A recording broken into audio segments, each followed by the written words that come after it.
नटराज, पुणे विभाग भूमी अभिलेख कर्मचारी संघटनेच्या वतीनं संलग्न सोलापूर जिल्हा भूमी अभिलेख संघटना ही 4 आणि 5 तारीख 2 दिवस संप पुकारलेला आहे।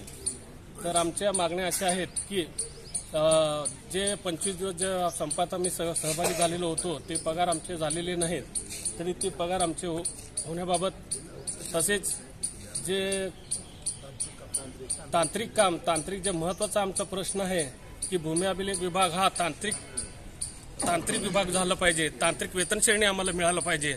कारण भूमी अभिलेख भूमकर मापक, परिरक्षण भूमापक हे सर्वजण जागेवर जाऊन मोजणी करून सदरचं प्रकरण हे टिपण पाहणी जुने रेकॉर्ड वगैरे शोधून ते प्रकरण बसवून परत जागेवर जाऊन त्यांना हद्दीपणा वगैरे दाखवावं लागतात, त्यामध्ये भरपूर वेळ वगैरे जातो।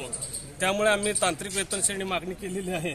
ती वेतन श्रेणी आमची प्रलंबित आहे आणि ती वेतन श्रेणी मिळावी म्हणून आम्ही आज सर्वजण ते संप पुकारलेला आहे।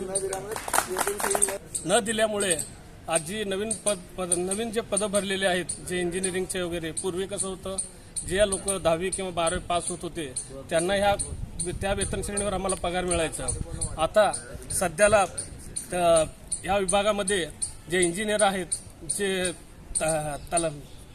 ITI सर्वेअर आहेत, त्या लोकांना आता इथं भरती करण्यात आलेले आहे। त्यामुळे ती कर्मचारी हे कमी पगारामुळे तीही टिकेनात, ती लोक कामं सोडून चाललेली आहेत। तरी आमची एक मागणी आहे की तांत्रिक वेतन श्रेणी आम्हाला सर्वांना मिळाली पाहिजे, अशी मी सोलापूर जिल्हा भूमी अभिलेख संघटनेच्या वतीनं आमची एक मागणी आहे।